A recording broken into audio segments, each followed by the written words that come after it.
ಒಮ್ಮೆ ಕೋಪಕ್ಕೆ ಹೆಸರಾದ ದೂರ್ವಾಸ ಮುನಿಗಳು ದೇವೇಂದ್ರನ ಬಳಿಗೆ ಬಂದು ವಿಷ್ಣುವಿನ ಪ್ರಸಾದವಾದ ಹೂವಿನ ಮಾಲೆಯನ್ನು ನೀಡುತ್ತಾರೆ. ಆದರೆ ಇಂದ್ರನು ಆ ಮಾಲೆಯನ್ನು ನಿರ್ಲಕ್ಷಿಸಿ ತನ್ನ ಐರಾವತ ಆನೆಯ ಕುಂಭಸ್ಥಳದಲ್ಲಿ ಇಡುತ್ತಾನೆ. ಐರಾವತವು ಆ ಮಾಲೆಯನ್ನು ನೆಲದಲ್ಲಿ ಹಾಕಿ ತುಳಿದು ಹಾಕುತ್ತದೆ. ಇದರಿಂದ ಕೋಪಗೊಂಡ ದೂರ್ವಾಸ ಮುನಿಗಳು ಇಂದ್ರನಿಗೆ ಮತ್ತು ಸಮಸ್ತ ದೇವತೆಗಳಿಗೆ ಐಶ್ವರ್ಯ ಭ್ರಷ್ಟರಾಗಿ ಎಂದು ಶಾಪ ನೀಡುತ್ತಾರೆ. ಶಾಪದ ಪರಿಣಾಮವಾಗಿ 3 ಲೋಕಗಳಿಂದ ಲಕ್ಷ್ಮೀ ದೇವಿಯು ಅಂತರ್ಧಾನಳಾಗುತ್ತಾಳೆ. ದೇವತೆಗಳು ತಮ್ಮ ಶಕ್ತಿ ಮತ್ತು ವೈಭವವನ್ನು ಕಳೆದುಕೊಳ್ಳುತ್ತಾರೆ. ದುರ್ಬಲರಾದ ದೇವತೆಗಳ ಮೇಲೆ ದಾನವರು ವಿಜಯ ಸಾಧಿಸಿ ಲೋಕದಲ್ಲಿ ಅಶಾಂತಿಯನ್ನು ಉಂಟು ಮಾಡುತ್ತಾರೆ. ಆಗ ದೇವತೆಗಳು ಬ್ರಹ್ಮದೇವರ ಮೂಲಕ ಭಗವಾನ್ ವಿಷ್ಣುವಿನ ಶರಣಾಗುತ್ತಾರೆ. ವಿಷ್ಣುವು ಕಳೆದು ಹೋದ ಶಕ್ತಿ ಮತ್ತು ಐಶ್ವರ್ಯವನ್ನು ಮರಳಿ ಪಡೆಯಲು ಅಮೃತ ಪಡೆಯಬೇಕಾಗಿ ಮೊರೆ ಇಟ್ಟರು. ಆಗ ವಿಷ್ಣುವು ಅಮರತ್ವವನ್ನು ನೀಡುವ ಅಮೃತವನ್ನು ಪಡೆಯಲು ಸಮುದ್ರವನ್ನು ಮಥಿಸಬೇಕು ಎಂದು ಸಲಹೆ ನೀಡಿದನು. ಅಮೃತವು ಸಮುದ್ರದ ಆಳದಲ್ಲಿ ಅಡಗಿತ್ತು. ಅಮೃತವನ್ನು ಪಡೆಯಲು ದೇವತೆಗಳು ಮತ್ತು ರಾಕ್ಷಸರು ತಾತ್ಕಾಲಿಕವಾಗಿ ತಮ್ಮ ವೈರವನ್ನು ಮರೆತು ಒಪ್ಪಂದ ಮಾಡಿಕೊಂಡರು. ಮಂದಾರ ಪರ್ವತವನ್ನು ಕಡಗೋಲು ಕೋಲಾಗಿ ಬಳಸಲು ನಿರ್ಧರಿಸಲಾಯಿತು. ವಾಸುಕಿ ಸರ್ಪವನ್ನು ಹಗ್ಗವನ್ನಾಗಿ ಬಳಸಲು ನಿರ್ಧರಿಸಲಾಯಿತು. ದೇವತೆಗಳು ಮತ್ತು ಅಸುರರು ನಿಂತು ಮಥನ ಮಾಡಲು ಪ್ರಾರಂಭಿಸಿದರು. ಸಮುದ್ರ ಮಥನವು ಪ್ರಾರಂಭವಾಯಿತು.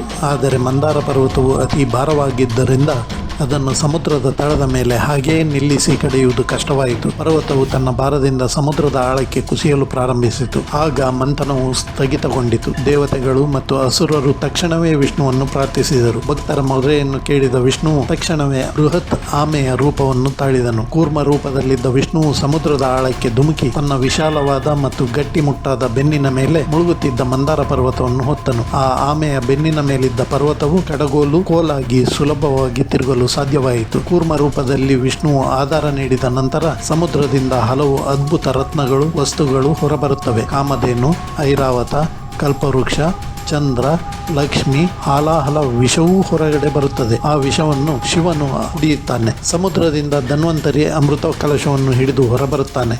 ದೇವತೆಗಳು ಮತ್ತು ಅಸುರರು ಅಮೃತಕ್ಕಾಗಿ ಆತುರರಾಗಿರುತ್ತಾರೆ. ಪರಸ್ಪರ ಮೇಲೆ ಬಿದ್ದು ಹೋರಾಡಲು ಪ್ರಾರಂಭಿಸುತ್ತಾರೆ.